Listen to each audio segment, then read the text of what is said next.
بینەرانی بەڕێز لە هەر کوێگەن جارێکی دیکەم کاتەوە هەموو کاتێکتان باش سڵاوی بەرخودانی ئافرینتان لێبێ لە بەرنامەی ڕاوەی ڕۆژدا جارێکی دیکە لە خزمەتی ئەوەی بەڕێزدا نەمشەویش بەرنامەکەمان تەرخان کردووە بۆ بەرخودانی ئافرین کە 13 شەو ڕۆژی پڕ کردوێتەوە تێیدا باز لە بێدەنگی نێودەوڵەتی دەکەین بەرامبەر بەهێرش و تاوانەکانی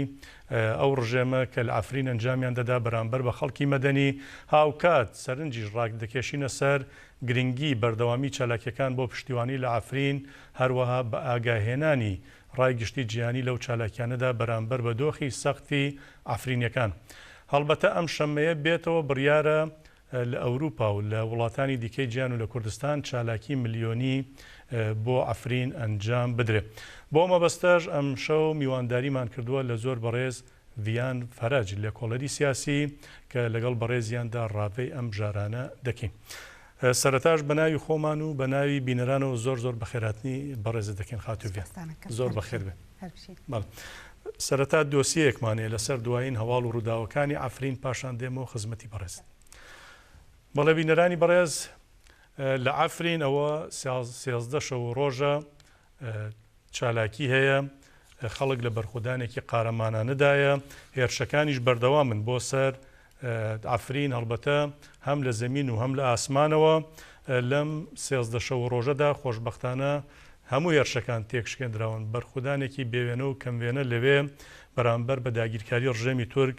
ئەنجام دراوە. بە گوێرەی ئەو زانیارانەی کە بەدەست ئێمە گەشتون ئەمڕۆ دوێنێ بەدەیان چەتە کوژراون هەروە قەسەدەژڕای گەیاندووەکە لە ماوەی 7 ڕۆژدا 473 چەدە کوژراون بە سەدانی دیکەش بریندار بوون هەروەها ڕاگەنراوە لە ماوەی 13 ڕۆژدا 104 هاوڵاتی مەدەنی شەهید بوون.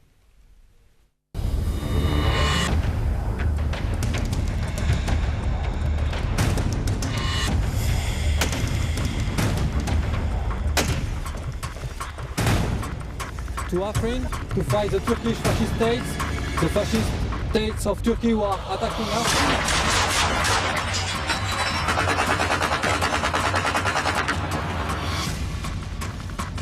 ئەم داواکاریەکەن لە گەنجە کورد هەموو کچ و کوڕێ کوردان بلاوەرن تەبلی بەشداری ڕەفێ یەپەگە و یەپەژە ببن. عادي خدانا كافن عم زاروكي بالملاتينا دويجي عمي شعبك عمي بارخو بدن وحتى دولك اخواني ضوي عمي بارخو بدن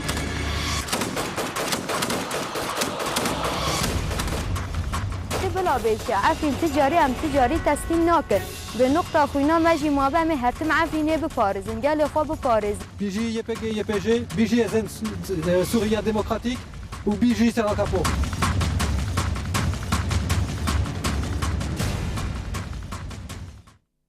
لە 13 شەو ڕۆژی بەرخۆدانی سەردەم لە ئەفرین بە درێژایی شەوی ڕابردوو ئەمڕۆ هێزەکانی ڕژیمی داگیرکەری تورکیە و تاقمەچەتەکانی لە ئاسمان و زەمینەوە لە سێلاوە هێرش و پەلامارەکانیان بۆ سەر کانتۆنی ئەفرین چڕ کردووەتەوە.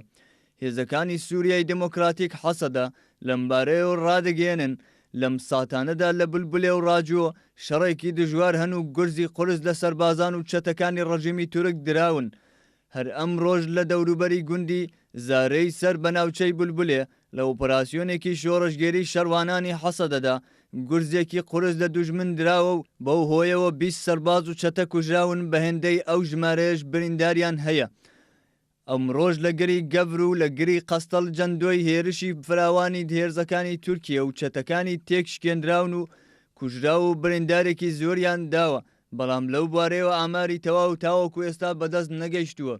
دوای نێشەویش لە لایەکی دیکەوە لە چالاکیەکی شەرواناندا لە ناوچەی بلبلێ شەیی و ڕاجۆدا 18 سەرباز و چەتە کوژراون. هەر شەوی ڕابردوو و بەربەیانی ئەمڕۆ لە گوندی بووکیەی ناوچەی بولبولێ لە هێزەکانی تورکیە دراوە بۆ هۆیەوە 15 سەرباز و چەتە کوژراون و ژمارەیەکی زۆریش بریندارن. هاوکات لە گوندی خەلیلی سەر بە ناوچەی شەیە لە چالاکیەکی شۆڕژگەریدا 3 سەرباز و چەتە کوژراون. هەروەها لە گوندی شەنگاڵی ناوچەی ڕەجۆ شەروانانی قەسەدە هێرشیان کردە سەر داگیرکەران و لە ئەنجامدا 2 ئۆتۆمۆبیلی دۆشکە لەسەر بە تەواوەتی تێکشکێنران و سەرجەم سەرباز و چەتەکانی لە ناوی دابوون کوژراون. هەروەها لە لایەکی دیکەوە بە درێژایی ڕۆژی ڕابردوو ئەمڕۆ تاوەکو ئەم ساتانەش فڕۆکە جەنگیەکانی ئارتشی داگیرکەری تورک ناوچەکانی ئەفرین بردومان دەکەن و لەلایەکی دیکەوە فڕۆکە بێفرۆکەوانەکانیش لە ئاسمانی ناوچەکەدا بێوچان دەسوڕێنەوە. هەروەها لەلایەکی دیکەوە ئەمڕۆ دکتور جەواد محەممەد بەڕێوەبەری نەخۆشخانەی ئافرین لە کۆنگرەیەکی ڕۆژنامە نووسیدا ڕایگەیان کە پزیشکەکان و ئەندامانی دەستەی تەندروستی نەخۆشخانەکە هەر لە یەکەم ڕۆژی هێرشەکانەوە تاوەکو ئێستا لەسەر کارەکانیان و بەردەوام تێدەکۆشن بۆ ڕزگارکردنی گیانی بریندارەکان و ئاشکرای کرد لە ماوەی 13 شەو و ڕۆژی ڕابردوودا 104 هاوڵاتی بەهۆی هێرشەکانی سوپای داگیرکەری تورک شەهید بوون و 156 هاوڵاتی مەدەنی بریندار بوون کە زۆربیان ژن و منداڵن. هەروەها لەلایەکی دیکەوە ئەمڕۆ ناوەندی ڕاگەاندن و چاپەمەنی هێزەکانی سووریای دموکراتیک قەسەدا لەبارەی بەرخۆدانی سەردەم لە ئەفرین کۆنگرەیەکی ڕۆژنامەوانیان بەست و تەیدا بەرپرسی ئۆفیسی پەیوەندیەکانی قەسەدا ڕێدوور خەلیل ئاماری هەفتەیەک شەڕ و بەرخۆدانەکانی بەم شێوەیە بۆ ڕای گشتی ئاشکرا کردووە. هێزە داگیرکەرەکان 1893 جار هێرشیان کردوتە سەر هەریمەکانی مەدەنی نشینی ئەفرین. فڕۆکە جەنگیەکان 460 جار هێرشیان کردوتە شوێنی مەدەنی نشین و بەرەکانی شەڕ. 15 جار بە هەلیکۆپتەری کۆبرا هێرش کراوەتە سەر شوێنی مەدەنی نشین و بەرەکانی شەڕ. ئارتەشی تورک و تێرۆلیستەکانی داعش لە هێرشەکانیاندا چەکی قەدەغەکراویان بەکارهێناوە و لە ناویاندا بۆمبی ناپالم و بۆمبی هیشویی بیندراوە. هەروەها مزگەوت و خوێندنگاکان بوونەتە ئامانجی هێرشی داگیرکەنان و لە ئەنجامدا بەدەیان شەهیدی مەدەنی و بەدەیان برینداریشی تاوەکو ئێستا لێکەوتوتەوە. شەروانانی قەسەدا وەڵامی هێرشەکانی داگیرکەریانیان داوەتەوە و تاوەکو ئێستا 250 جار شەڕی سینگ بە سینگ ڕووی داوە. لە شەڕ و چالاکیەکاندا 473 چەتە و سەربازی داگیرکەری تورک کوژراون. تەرمی 32 سەرباز و چەتەی کوژرا و کەوتۆتە دەستی شەروانانی قەسەدا. 25 ئۆتۆمبیلی سەربازی تەقێنراوەتەوە کە یەکێکیان تانک بووە. 11 تانک و زرێ پۆش پێکێنراون لەلایەن شەروانانەوە. هەروەها ئەرتەشی تورک و داگیرکەرەکان و تێرۆریستەکانی ئەلقائیدا 6 هاوڵاتی مەدەنیان لە گوندەکانی سەر سنوور ڕەفاندووە. لە بەرخۆدانی 7 ڕۆژەی شەرواناندا 34 شەروان دوای شەڕێکی قارەمانانە چوونەتە کاروانی شەهیدان و گەیشتونەتە پلەی شەهادەت. هەروەها شەروانێکیشمان بەدیلی کەوتۆتە دەستی هێزەکانی دوژمن.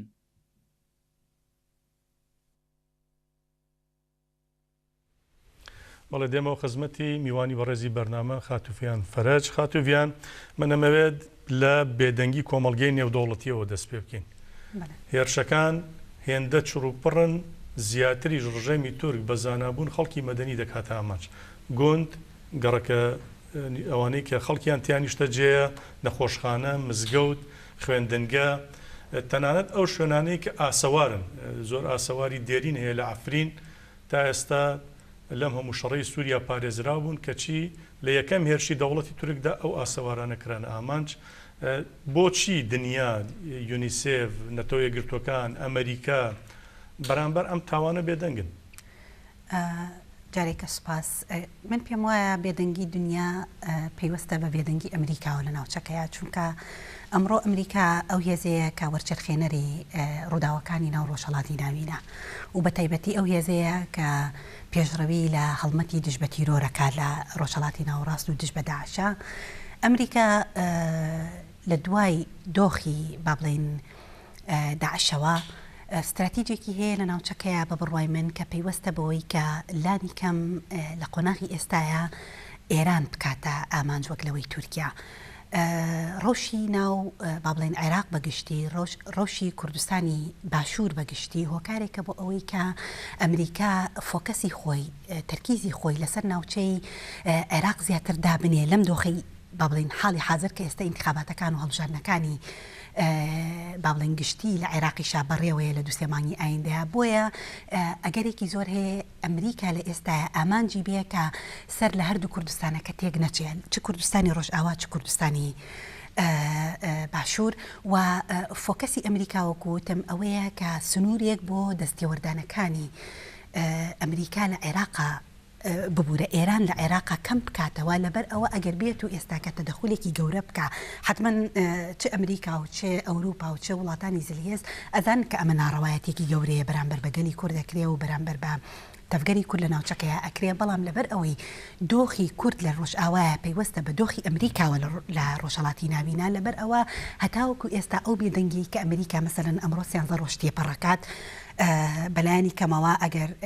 قوربانەکانی کورد و کوژراوەکانی تورکیاش لێک بینەوە نزیکەی 600 کەس بۆتە قوربانی یاخود بۆتە ئامانج لەم شەڕانەیە دەیان گوند وێران کراون مەسەلەن ژمارەیەکی زۆر خەڵک بریندار بووە سەرچاوەیەکی گەورەی ئابووری خراوەتە خزمەتی ئەم شەڕە ناڕەوایەوە هەموو ئەمانە با بڵێن بەبەرچاوی ئەمریکاوە ڕوونە بەبەرچاوی زلێزان و ئەوروپاوە ڕوونە ڕەم بێ لە حاڵی حەزرا فەڕەنسا گەورەترین و نزیکترین دۆستی کورد بێ لەم قۆناغەیە ئەلبەتە ماکرۆنیش لە دوانێکیدا شەرمەنانە بوو زۆر هۆکارەکە پەیوەندی بە دووسێ شتەوە هەیە یەکەمینیان مەسەلەن کاتێک کە ئەڵمانیا یاخود کاتێک کە ئەمریکا ئەڵێ ئێمە لە نیگەرانەکانی تورکیاتی ئەگەین ئامانج ئەوەیە کە بیانەوێ تورکیا دڕازی بکەن لەم قۆناغەیە لەبەرەوەی وەکوتم ئامانجی ئەوان تورکیا نییە بی ئاڵۆزێنن لە ناوچەکەیە ئامانجی ئەوان ڕۆژئاوان نییە شکستی تێبخەن یاخود پەشێوی تێبخەن ڕۆژئاوای کوردستان مەبەستمە ئامانجیان عێراقا لەبەر ئەوە عێراق کۆنتترۆل بکەنەوە جارێکی کە چون ئەگەر دیقەت عێراق مەبەستەوەی لە ژێر هەیمەنەی ئێران دەری بکەن بە تایبەتی لە دوای بەڵام ئێران لە سووریاش بوونێکی بەهێزی هەیە بوونێکی بەهێزی هەیە بەڵام ئەو بوونە زۆر بینراو نییە لە ناوچە کوردیەکانە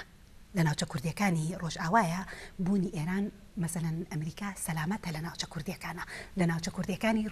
باشوورە ئەمریکا سەلامەت نییە لە ئێستاە لەبەر ئەوە پێویستی بەوەیە جارێکی کۆنتترۆلی ئەم ناوچانە بکاتەوە جارێکە حکوومەتەکەی عەبادی بباتەوە سەرتەخت جارێکی کە ڕەوشی عێراق لەو هەژمونگەریەی ئێران دەربهێنێ بۆ ئەوی لە دواییە جارێکە هەژمونگەری مەسەلەن خۆی لە ڕۆژئاوایە جارێکە بە ئاراستەیەکە جا ئاراستەکە بە بەرژەوەندی کورد ئەشکێتەوە یان بە بەرژەوەندی تورکیا ئەشکێتەوە بەڕاستی سیاساتی ئەمریکا وازح نییە لەم قۆناغی ئێستاە سیاساتی ئەمریکا من هەندێک جار مەترسیم هەیە کە هاوشێوەی ئەوەی ساڵی 1970 و هاوشێوەی ئەوەی ساڵی 1990 هەرێمی کوردستان بێت لەبەر ئەوە ئەبێ زۆر بە وریاییەوە مامەڵە لەگەڵ زلێزانە بکرێت ئەبێ زۆر بە وریاییەوە مامەڵە لەگەڵ ئەمریکا بە تایبەتی بکرێت چون ئەمریکا لە ئێستاە بە پێچەوانەی دۆخی هەرێمی کوردستان لە 1990 بنکەیەکی سەربازی بەهێزی هەیە لە ڕۆژئاوای کوردستانی شابیری ئەوەمان نەچێت کە بەشێکی زۆری سوپا چەندین مەتار چەندین فڕۆکەخانە چەندین مەسەلەن سەربازی پیادەی لە ناوچەکەیە هەیە بۆیە ئەگەر بێت و بە وریاییەوە مامەڵە لەگەڵ ئەم مەسەلەیانە کرێت احتیمالێکی زۆر هەیە کە با بڵێن مەسجە سیاسی و دیپلۆماسیەکان نەخوێنرێتەوە احتیمالە ئێمە بە هەڵەیە بڕۆین احتیمالە ئەمە شەرعیەت بە ئەو تەدەخولاتانی کە تورکیا ئەیکا بۆیە من ئەوەی کە ینی وەکو چۆنەڵی لێکۆڵەرێکی سیاسی لێرەیە ئەمەوێت تەرکیزی بخەمە سەر ئەوەیە کە ئێمە ئەبێت لەو مەسجەی ئەمریکا بەباشی تێبگەین کە فۆکەسی ئەو بە ئاراستەی ئێرانە بە ئاراستەی تورکیانی باشە پەیوەندیەکی ڕاستەو خۆمانە ئێستا لەگەڵ ئەفرین دوایین زانیاری وەردەگرن پاشان دێمەوە بزانین بە چ شێوازێگەم مامەڵە بکەین لەگەڵ ئەمریکا بە تایبەتی ئەوانی دیکەش کە کاریگەریان هەیە لەسەر ناوچەکە ڕۆژ موسا ڕۆژنامەوانمان لەگەڵدایە لە ئەفرینەوە ڕۆژ موسا دەم باش ئەگەر ئاگاهی نوێ سەبارەت بە بەرخودان هەروایە هێرش و پێکادانەکان بدەی زۆر سپاست دەکەین دەم باش بووە و تەماشەوانێ نوێی هێژا زۆری ڕۆژە سێزدەمیش بەرخودانیە سەردەم لە هەرێمە ئەفرینی بوو دیزە وەک هەر ڕۆژ ارتش داگرکاری ترک و چتین سروی و وقت اندیش جبهه نصره اخر الشام کدلیسته ترور نوونتوی دان جهانی دانه ایریش برای سر گند سیویل این کانتون عفرین برانبری و ایریش کوچهل چتین داگرکاری ترک راست راست و خدانیک تون و خدانیک آفریقی برند به همپاز گل عفرینی و هل سوی دموکراتیک هبو یعنی از بتبین هز نیتگه بورین هز نسبت به ناو هز نیتگه سایلات هز جواتی هز سویران که هایی هرمه بس بین آن جوا ایریشن داود که تو تر هرمه آفریقی بلند دادین یعنی ایران بر داوی روزات زمین و بچنج با خدانیا سردانه همون ایریش اون تر هرمه جلست به اندام مقام هانتی و مبدرادگین حی ذکی دی همون ایریش اون شکاندنه این هذا نقطة بالبلة بري بدو ساعات من ده هذا سوريا الديمقراطيك لجند زعري كنت كذا 10 كيلومتر دوري 3 كيلومتر 4 كيلومتر دربي نواندا بازار حفري ديشته هاتن كشتن نواندا جوي هن شابكانيين لشکری جوی هرمی دیگه لشکر ترکان سر لشکر نواندا نوبه کشتیان ده هنه هر حال نقطة راجو که چون نیزی گره کبری کرد لجند عماره و معمله این داستی بلند دژور بین گند عمر و معمل کل دوری ناوند بازار عفرین به بیش 5 کیلومتر وهايه ترسيور باكر جوای کردستان دانه هتیتون به هرنیش به دوام بن ادوازن در خودم کودی و روز زمین کتوباران نتکنیه مسودلار تزار وزن برافر شهر ترکا او بی تانک حمول سلاح نوان دورين نوان سلاح جران حمول سر هرم عفري تيكاتن تاتو شغلاندن طيبات برافر شهر تركي دست بهان ناتشا راجع بالبلة بومباران كرن يعني بومباراني وان دابون هاویدان وان درای چاپانانی خواده که خواست نکویا بزنی و پیش دهاتونه اما حمود از گین رازاندنی که هید هرمی نوچگان شروان قصد که راگ هاندن نوچگان فرماندان من که خیال کرنجی و حمود گندن که چطه گودنن درباز بگونه دست هیزن سوری دموکراتیکه هر نقطه قرص شهر گرام بیا آخو دجور بیا آخو آرتشگون تکنیک برانبری هیزن سوری دموکراتیکه هن نقطه باش دادن عمودی زلوی هرمی که باش دادن که تو گرانن هیچ نمون چالاتین تایبت به هرمه پاقش تکن یعنی از راستی کنال کنترل عفرین تشیان کرن هر هاولدان ولی ملی شعب و هاوی که در باز این گندا بندی برسلدانی تون جلس شروان سوی دموکراتیک خورن از برای بغض نقطه هر گریم برخدانی سردم دا کروش بروش تشیان کرن که چیروکا کروش بروش تشیان کرن که چیروکا برخدانی گله عفرین چا برخده گله عفرین بچه رحی بچه مع مرالی برخواد ده همون باور دیگه مجبور جهان جی و جبو همون در دور دولت در دور جیران می در دور عفرینه خدا بیو چه و گله عفرین بس برخوادانی خوب سرکرده بگی جه اصلا هری بلند سرکرده نیجی یعنی دو سیزه روزن نیست بالاخر سر هرلی که بچوک وقت عفرین بگرن دویم بعد کجا هیدی جهانه به هیدو یا بکتن اما العفرین چه دادر عفرین برخوادانی گل یکمون وان اکرزی ما به همدر برانبری به ایریشه هیچ که از ایریشه حتی روجه سیزدمی والا در کده بله باشا روز موسا روزنامه‌وان لعفرینەوە سپاس بۆ زانیاری و ئاگاییەکانت کاتی خۆش بۆ بەڕێستە خاتی ویان بگەڕێمەوە لای پرسیارەکە بە چ شێوازێک ینی مامەڵە بکەین ئەمریکا و فەڕەنسا ئەڵمانیا بەریتانیا زلهێزەکان چۆن ینی بێنینە سەر و باوەڕی کە ئەمەی دەکرێت لەوێت تاوانە دژ بە مرۆڤایەتی دەکرێت زینچی هەواڵ ئەو حاڵەتێک کە لە کوبانی ڕوویە هەمانە و حاڵەتە نییە کە ئەمڕۆ لە عفرینە ڕوئەیە ئەو هێزێکە لە کوبانیا شەڕی ئەکرد هێزی تیرۆریزمی داعش بوو ئەو هێزەی کە لە عفرینە شەڕەکە ئەندامی ناتۆیە ئەمە خاڵی یەکەمە ئەبێ ئێمە ڕەچاوی بکەین خاڵی دووەم ئەمریکا ئەگەرچی بە درەنگ وەختێکیشەوە هاتە سەرخات بەڵام دوجار هاتە سەرخەت و هەموو کۆمەلگای نێودەوڵەتیش لەگەڵ هێزی ئێمەیە بوو لە کۆبانیا لە عفرین تاکە وەکو جەنابەت باست کرد تاکە لێدوانی گیرابێت لەن ماکرۆنەوە بۆ ئەوی شەرمنانە بووە ئەمە خاڵی دووەم خاڵی سێهام باکووری کوردستان کە هاو سنوورە لەگەڵ سنوورەکانی کوردستانی ڕۆژئاوایە ئەو کاتە لە گەرم و گوڕیەکی هێجگار شڵەژانی سیاسیا بوو ئێستا زیندانیکردنی پەرلەمانتاران و سەرۆکایەتی هەدەپە و مەسەلەن بەڵێ قەتڵ و عامکردنی خەڵک و سووتان و مەسەلەن گەماڕۆدانی شارەکان بۆتە هۆکارێک کوردستانی باکووریشی خامۆش کردووە ئەم سێ هۆکارە بڵێن ئەو هۆکارانن کە ڕەوشی عفرین جێ ئەکاتەوە لە ڕۆژی کۆبانی و واش ئەکا ئێمە ئەو هاوکێشانەی کە لە کۆبانیا بەکارمانهێناوە ئەو شێوازە خەباتی کە لە کۆبانیا بەکارمانهێناوە هەمان ئەو خەباتە نەبێت کە لە عفرینا بەکاری ئێنین بەڵێ بەرخودان زۆر گرنگە چون هەر گەلێک بێوێ بگاتە ئامانج پێویستی بە بەرخودانە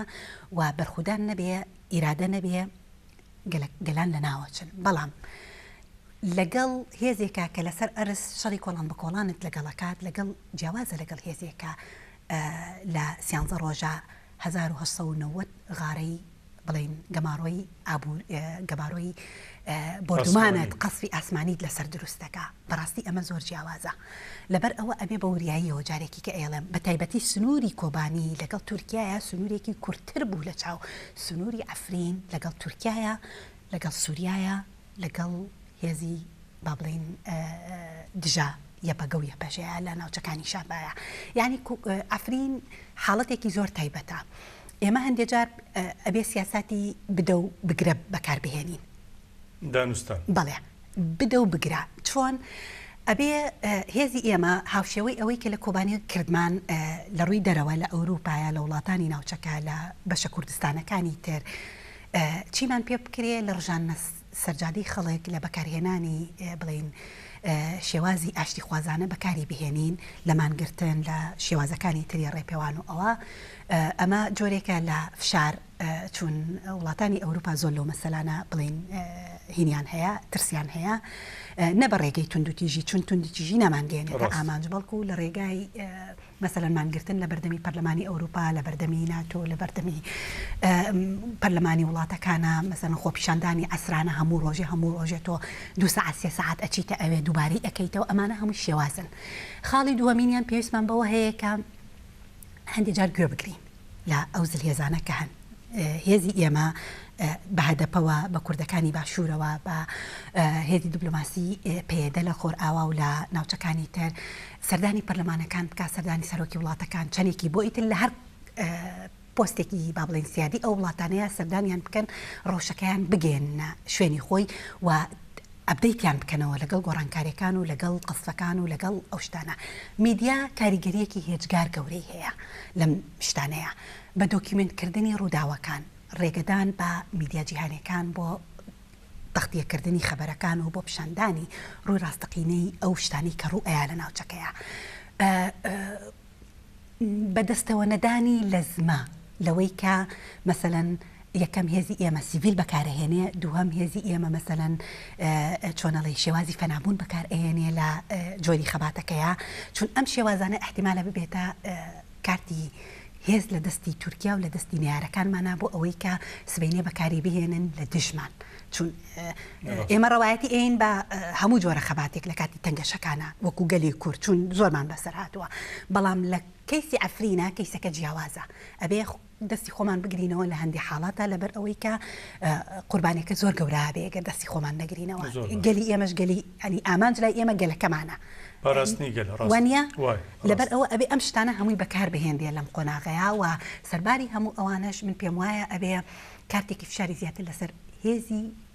ئامادەی ئەمریکا لە ناوچەکەیە بکەین یعنی بە واتایی کە کۆمەڵێ جەنراڵی گەورەی سەربازی لەو ناوچەیە هەن پێویستە کات کە ئەمە وەکو کارتێکی فشار لە بەرامبەریان نەک بەوەی کە مەسەڵەن ببنەمای هەڕەشە ئەوە مەبەستم ئەوە نییە بە هیچ شێوەیەک مەبەستم ئەوەیە زیاتر لەوەی کە دانوستانی بەردەوام هەبێ لەسەر ڕێگە چارەسەری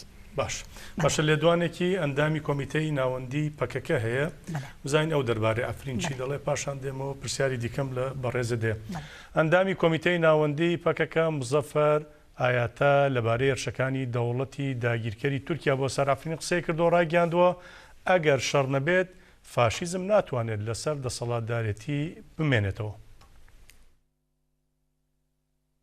ئەندامی کۆمیتەی ناوەندی پارتی کرێکەرانی کوردستان پەکەکە مزەفەر ئاياتە کە بۆ ئاژانسی دەنگوباسی فرات قسەی کردووە ڕەوشی ئەفرین و هەرشەکانی سەری ڕاوە کردووە و وتێتی ئاکەپە دوای هەڵبژاردننی هەفتی حوزەیرانی ساڵی 2015 بە ئاشکرا لەگەڵ پارتی نەتەوەپەرستی مەهەپەدا ڕێککەوت و پارتی کوماری گەلجەهپەشی کردە لاقەکی دیکەی جەستەی ئەو ڕێککەوتنە چەپەڵا بەم شێوەیە نەجات پەرسترین و فاشسترین بلوچیان لە مێژووی تورکیادا دامەزراند. ئاياتە ڕاشی گەیاندووە بەدەر لە 400,000 هاوڵاتی دانیشتوی ئەفرین و ئەو پەنابەرە سووریانەی کە پەنایان بۆ ئەو شارە هێناوە چێی دیکە لەوێ هەبوو ئەفرین وەکو دوورگەیەکی ئاشتی بوو لە دۆخێکی وەهادا چۆن دەکرێت ئەفرین ببێتە هەڕەشە بۆ تورکیا بەچی هێزێک و چۆن دەتوانێت هەڕەشە لە دەوڵەتێ بکات کە خاوەن ئەرتێشێکی 1 ملیۆن سەربازە ئەفرین یەک موشێکی دژە فڕۆکەشی نییە تا ئاراستەی ئەو فڕۆکە جەنجیانە بکات کە بە ئاسمانیدا تەراتێن دەکەن.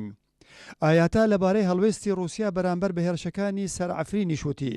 رووسیا ڕێگای بوو تورکیا واڵا کرد تا بەرەو جەڕەبلەس و باب بێت لە دیدارەکانی ئەستانەدا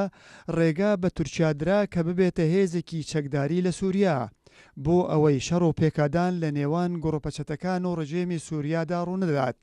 بەڵام تورکیا ئەو تانک و تۆپانەی ڕەوانەی سووریاکردن ڕۆیان کردە ئەفرین.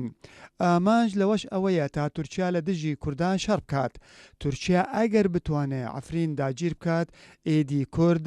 لە ڕۆژهەڵاتی فرات قەتیس دەمێننەوە. ئەندامی کۆمیتەی ناوەندی پارتی کرێکارانی کوردستان پەکەکە مزەفەر ئایاتە بانگەوازی لە نەتەوەی گرتووەکان ڕێکخراوی ئاسایش و هاوکاری ئەوروپا پەرلەمانی ئەوروپا دەکات و دەڵێت ئێوە چکارن و چاوەڕێی چی ئەکەن؟ لە باڵکان قڕکردن ئەنجامدرا، دواتر ئەنجامدرانی دادگایی کران. ئێستاش لە ئەفرین کۆمەڵکوژی دەکرێت، وەرن ڕێگری لەو قڕکردنە بکەن. لە کۆتاییدا مزەفەر ئایاتە دەڵێ لە ڕۆژگاری ئەمڕۆدا کورد پێشەنگایەتی دیموکراتی یەکەتی گەلان و ئازادی ژن دەکات. با هەمووان دروشمەکانیان بۆ ئازادی و دیموکراسی بەرزتر بڵێنەوە. مرۆڤایەتی بەبێ ئامانج، بێ خەون و خەیاڵ و بەبێ بوونی وجدان ناتوانێ بژیت. ناشێ جیهان بسپێرینە دەسەڵاتدارانێک کە بێوجدانن و خاوەن مێشکێکی ساردن و تەنیا بیر لە بەرژەوەندیەکانیان دەکەنەوە. بۆیە پێویستە هەموو کەسێک بە تایبەتی ژنان و گەنجان گرنگ نییە سەر بە چ پارتێک بن. گرنگ ئەوەیە لەسەر بنەمای خاوەنداریکردن لە کۆک خاک ژیان و مێژوو شان بەشانی گەلانی کورد و عەرەب و سەرجەم گەلانی دیکەی سووریا بە هاوبەشی بەرخودان بکەن و ڕاپەڕن.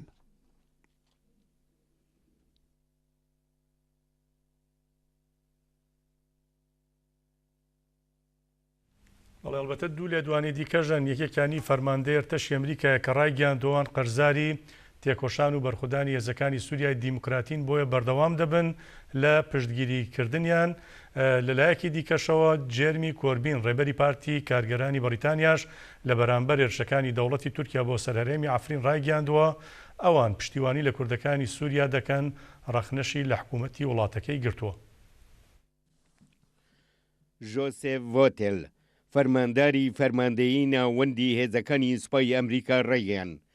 دەبێت گیانفیدایی ئەو هێزانەی لە تێکۆشانی دژی داعشدا بەشداریان کرد لە بەرچاو بگرین. لە ناو هێزەکانی سووریای دیموکراتدا هەزاران کەس ژیانیان فیدا کرد بۆ ڕزگارکردنی شارەکانیان لە چنگی داعش. ئەگەر شەڕی زەمینی هاوکارەکانمان نەبووایە ئەو شارانە ڕزگار نەدەکران. بەڕاستی قەرزاری تێکۆشان و بەرخۆدانی هێزەکانی قەتەدەین. ناوبرا و لەبارەی هێرشی سوپای تورک و چەتەکانی بۆ سەر ئەفرین وتی هاوکاریەکانمان لەگەڵ قەسەدا بەردەوام دەبێ سەرڕای هێرشی سوپای تورک بۆ سەریان تا ئەو کاتەی بەردەوام بن لە شەڕی دژی داعش. ئێمە بەردەوام دەبین لە پشتگیریەکانمان بۆیان. لە ناوچوونی تا هەتایی داعش ئامانجی سەرەکیمانە. بە بۆچوونی من قەسەدا کاریگەرترین هێزە لە تێکۆشانی دژی داعشدا لە شەڕی زەمینیدا. لەلایەکی ترەوە جێرمی کۆربین ڕێبەری پارتی کرێکارانی بەریتانیا لە دژی هێرشی تورکیا بۆ سەر ئەفرین ناڕزایی خۆی پیشاندا و پشتیوانی خۆی بۆ ئەفرین و گەلی کورد ڕاگەیاند و وتوێتی من پشتیوانی خۆم بۆ کوردەکانی سووریا و هەموو کوردەکانی جیهان دەردەبڕم. ئەوەی لەم هەلوو مەرجەدا پێویستە ڕاگرتنی شەڕە و هەوڵدانە بۆ کەمکردنەوەی تێکەڵچوونەکان و دۆزینەوەی ڕێگەچارەیەکی سیاسی نەگنانەوەی ئاژاوە و دەستێوەردانی سەربازی لە قەیرانیشی ئاڵۆزدا کە هەتا ئێستاش ڕێژەیەکی فراوانی قوربانی و ئاوارەیی بەدوای خۆی داهێناوە. کۆربین ئاماژەشی بەوە کردووە هێرشی زەمینی و ئاسمانیەکانی تورکیا بۆ سەر ئەفرین قوربانی زۆری مەدەنی لێکەوتۆتەوە. تەنانەت ئەو ئاوارانەکە لە ناوچەکانی تری سووریاوە پەنایان بۆ ئەفرین هێناوە بوونەتە قوربانی هێرشەکانی تورکیا. کۆربین ڕایگەیاندووە حکوومەتی بەریتانیا نەک تەنیا نەیتوانیوە لە دژی دەستێوەردانی بیانیەکان لە سووریا هەنگاو هەڵبگرێت بەڵکو بۆ خۆشی بۆتە بەشێک لە هێرشەکانی هێزە هاوپەیمانەکان لە سووریا. ئێمە وەک ئەرشێکی ئەخلاقی سەرشانمان دەبێت فشارەکانمان بۆ دابینکردنی ئاشتیەکی سەقامگیر و دۆزینەوەی ڕێگاچارەیەکی سیاسی بۆ سووریا زیاد بکەین. لەوانەش هاتنە دەرەوەی هەموو ئەو هێزە بیانیانە کە لە شەڕی سووریادا ڕۆڵیان هەیە.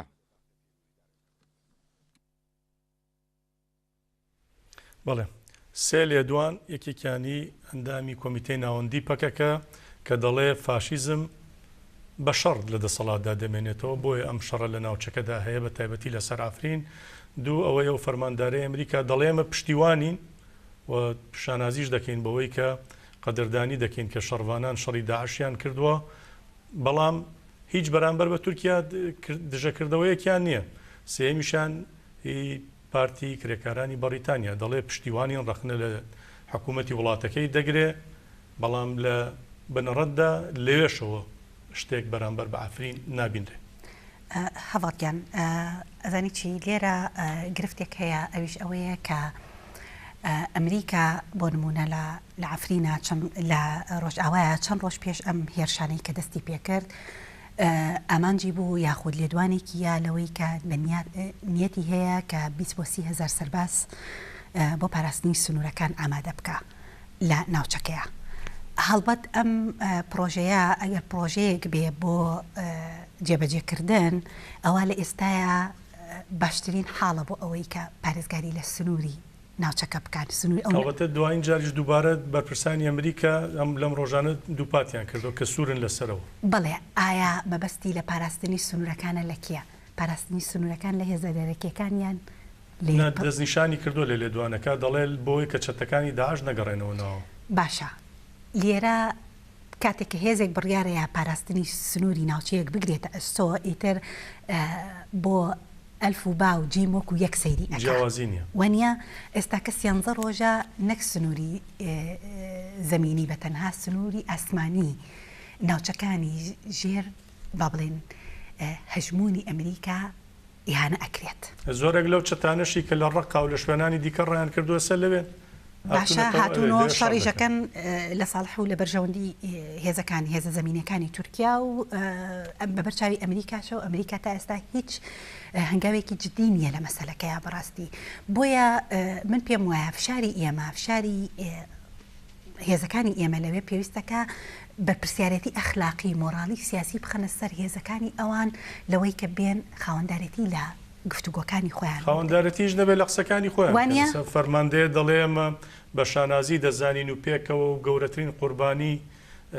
لە شەڕی داعشدا ئەوان بوون بە کاریگەرترین لەسەر ئەرزی واقع ئەوانن دێمانە بە قسە خۆ هیچ ناکە چی سەوز دەکا بۆ ئافرین بۆ نمونە. بەڵێ ئەمە خاڵی یەکەم خاڵی دووەمینیان لە 4 ساڵی ڕابردووە نزیکەی بەلایانی کەمەوە لە 3 ساڵی ڕابردووە ئەمریکا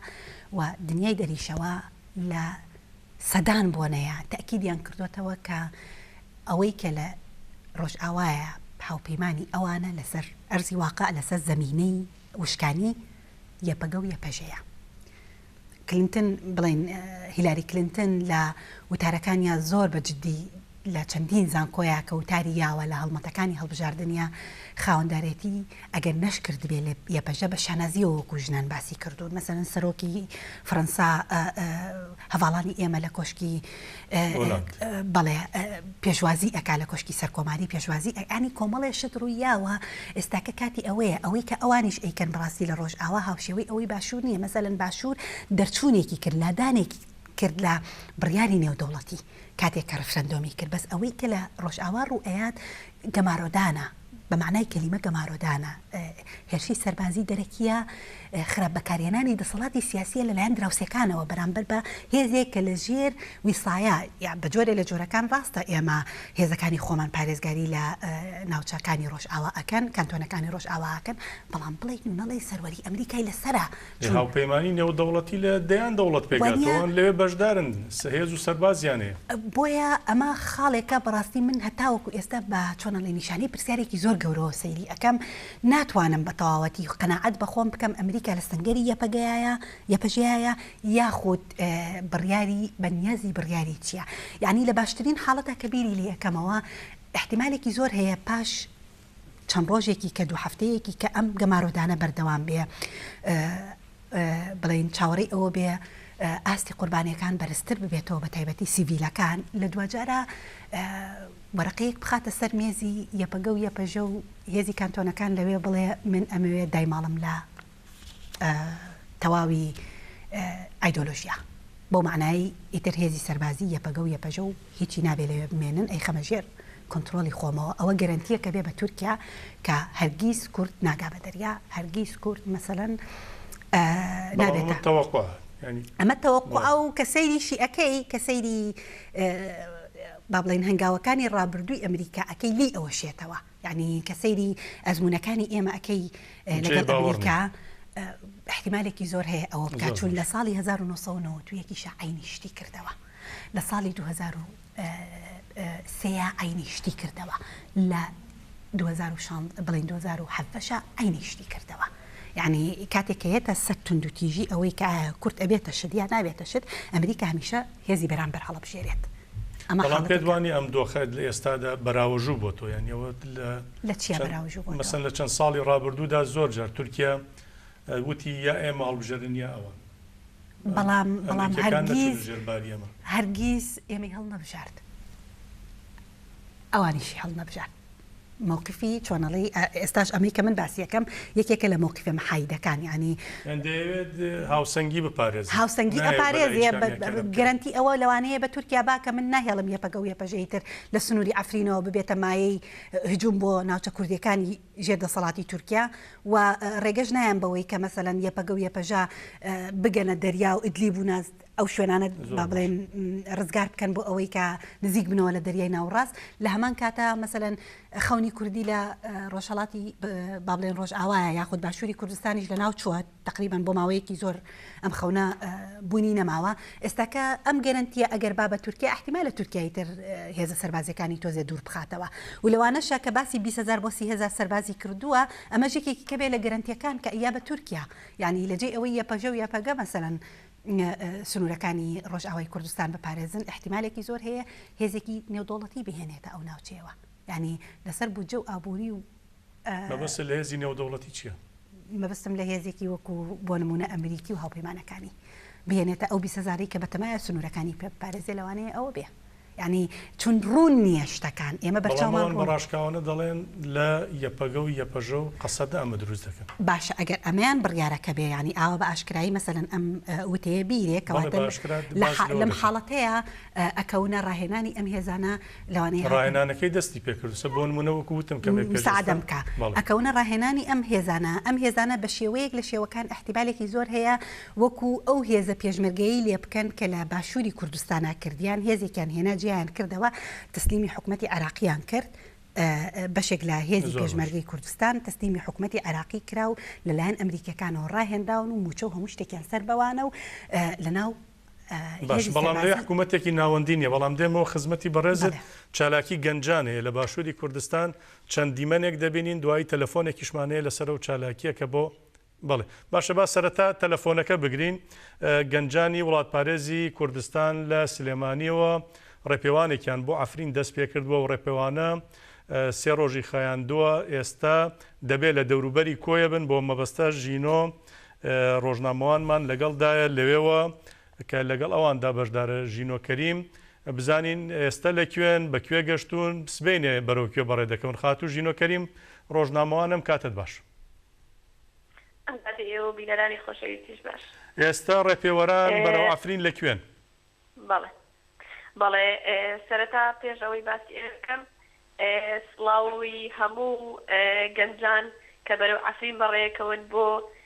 هەموو گەلی بەرخودێر لە ڕۆژاوای کوردستان هەیە و سڵاوی منیش هەیە بۆ ڕۆژاوای کوردستان بۆ ئەو گەلی کە بەردەوام کە لە پێشەوەی ئەوە بوون کە بەرخودار بکەنەوە نایڵن هیچ دەستی داگیرکەرێک بگاتە ئەو وڵاتە یا ئەو خاکەی کوردان بەڵێ ئێمە بەستەکە ئەمڕۆ گەشتۆتە سێمین ڕۆژی چالاکی ڕێپێوانی گەنجان گەنجانی وڵاتی کوردستان و ژمانی گەنجی تێکۆشەویش کە منش بۆ خۆم لەگەڵیان نابووم هەتاکو ئێستا گەشتونەتە شاری کۆیە لێرە ماوینەتەوە لە ماوەی ئەو ڕۆژەی ئەمڕۆیە کە بە تاوی شار و شارستەکان پێ هاتوینەتە هەتاوەکو گەشتونەتە کۆیەش مۆڕاڵی گەنجان لە ئەرتێکی زۆر زۆر باشان بووە بە تایبەتی بۆ ئەم ڕۆژی سێمان لە مۆڕاڵێکی زۆر زۆر باشا بوون و پێشوازی خەڵکیش لە ناوچەکانی ترا پێشوازێکی زۆر زۆر باش بۆ بەگڕۆتیدەوە خەڵک پێشوازیان لەگەنجان کردووە و بەردەوامیش لەنا ئەو خۆپشاندانە خەڵکی ئەو شوێنانە پشتگیری خۆیان ئەفرین دەرەڕێی پشتگیری خۆیان بۆ گەلی ڕۆژاوای کوردستان دەرەڕێی کە بەداڵیان ئەگەر سەر هێرشێک بۆ سەر عەفرین بگرێ هەموو کوردستانە ئێمە نابێت عەفرین بکەوێت بەڵێ دیارە دەنگەکەی برا باشە با چەند دیمەنێک لە ڕێپێوانی گەنجان و وتە و هەڵوێستی ئەوان ببین نەگەر ئامادە بێ هاوکارانم بیخەنە سەرێکران باش دەبێت.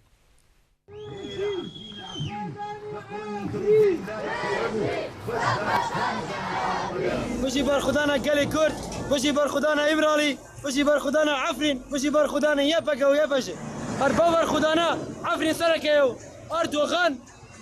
چەتە ئەردۆغانی چەتە و داعش ئەیکەینە گۆڕەوە.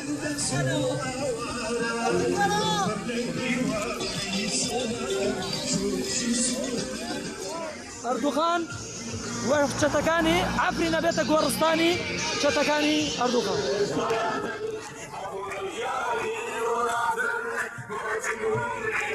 بۆ ئازادی عەفرین سەرهەڵدان. عەفرین نزیکە ئەم بێنە ئەنقەرە لە کازم پاشا دەستی وی بگرین کە لە بچەی بخەین دەینە دەستە ڤالان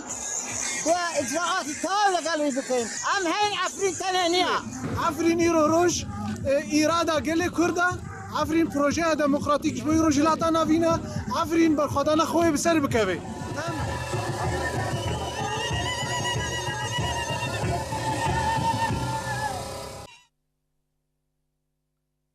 بەڵێ زۆر سپاسی خاتۆ ژینۆکەریم ڕۆژنامەوان دەکەین کە بەداخەوە گرفتێگێ تەلەفۆنەکەی وەرنەگیرایەوە ئاماژەی بۆدا ئێستا ڕێپێوەران لە کۆیان پێشوازی گەرمیان لێکراوە لەسەر ڕێکە دەرباز بوون بەرەو کۆیە بەڵام بەداخەوە نەمانزانی سبەینێ ئامانجیان هەتا کوێ ڕێپێون سەرکەوتنیان بۆ دەخوازین. خاتوڤیان ئەم جۆرە چالاکیانە بە گرنگیان دەبینی بۆی کە ببنە زەخت گوشار بۆ سەر وڵاتان یا هەر تەنها لۆکاڵی دەمێنەوە. من پێم وایە زەختەکە زیاتر لە ئەوروپا و لە ئەمریکا ئەگەر بکرێت دروست ینی فشاری قورسی خۆمان بخینە ئەم ناوچانەوە لەبەرەوەی لە ناوچەی هەرێمی کوردستانە مەسەلەن هیچ هێزێک نییە گوێ لە گەنجان بگرێت. تەنها پەرلەمانی کوردستان هەیە پەرلەمانی کوردستانی ئەوە چەندین ڕۆژە لە هەوڵی ئەویان هەندێک لە پەرلەمانتاران کە یەک لە جلسەکانی پەرلەمان هەر بۆ زانیاری بەڕێزت کردیان جلسەکەیان کرد کۆمەڵە بڕیار ڕاستپاردەشیاندا ئەڵبەتە وێ ڕایەوەی کە گلەی و گازندەش لە بینی خۆیانە هەبوو هەندێک لە پەرلەمانتاران. بەڵێ بەڵام سەیریکە ینی مەسەلەن لەبەرەوەی دەسەڵاتی ئەوەی باڵادەستە لەو ناوچەیە زۆر گرنگ نییە بەلایەوە چی لە عەفرینیان لە کۆبانییان لە ناوچەکانی تری ڕۆژئاوای کوردستانی هەر پارچەیەکی تری کوردستان ڕۆئەیە زۆر بە نەزەری ئەتیباری بۆ ناگرێت بەڵام لەگەڵ ئەمەشە بۆ خۆی ئەم جۆرانە لەوانەیە ڕنگدانەوەیەکی گرنگی لە باشوورە هەبێت بەڵێ ینی ڕنگدانەوەکە زیاتر بۆ ناوخۆی باشوورە بێوەگلەوەی کاریگەری لەسەر ڕوتی ڕۆژئاوای کوردستان دروست بکات. هەڵبەتە ئاماژەت بۆدا لە ئەوروپا گرنگە ڕۆژی شەممە سێم مانگە بڕیارە لە سەرتاسەری ئەوروپا وڵاتانی دنیا چالاکی ملیۆنی ئەنجام بدرێت زۆر گرنگە خەڵک بزانێت کات و ساتەکەی چۆنە و کەنەکە ئەویش لێدوانی داوە پاشان دێمەوە دەرفە دەبوو قسەی لەسەر دەکەین. لە ئەوروپا ڕۆژی سێشەممە ڕێکەوتی سێم مانگە کوردستانیان چالاکی ملیۆنی بۆ عەفرین ئەنجام دەدەن کەنەکە پشتیوانی کردووە داوای کردووە کە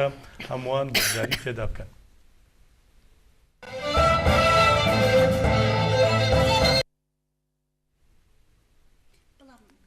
هاوکارانم ئاماژە دەدەن دەڵێن ئامادە نییە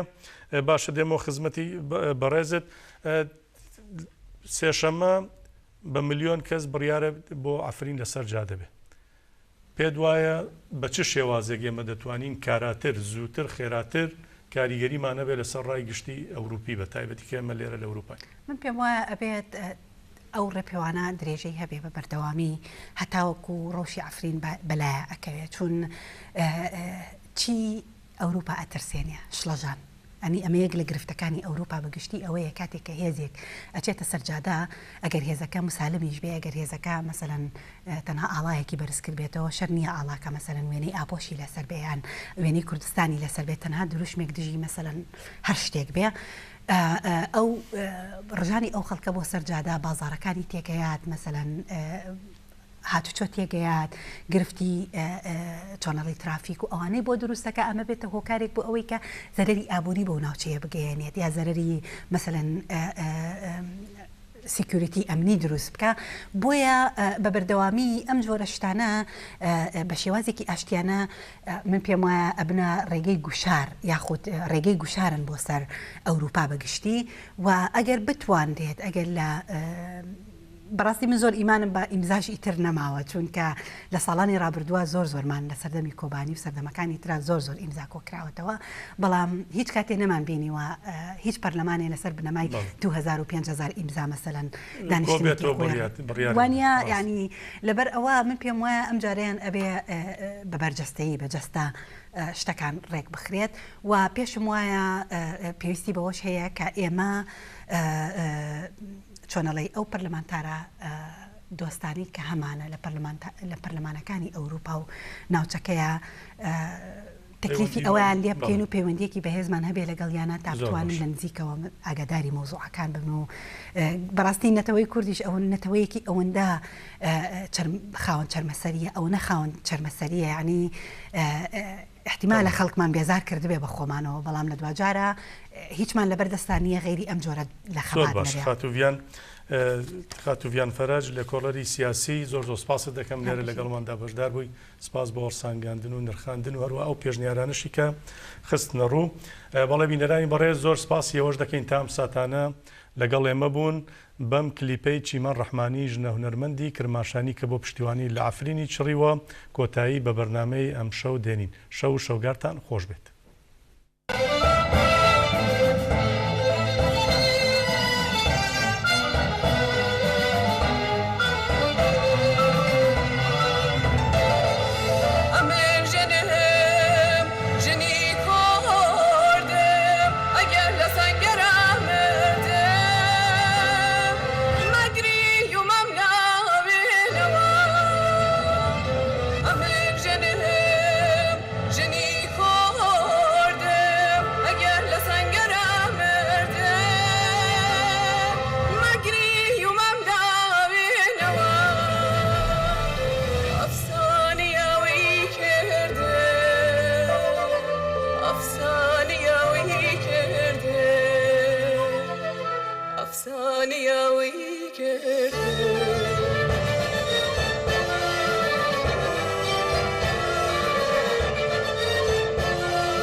Shame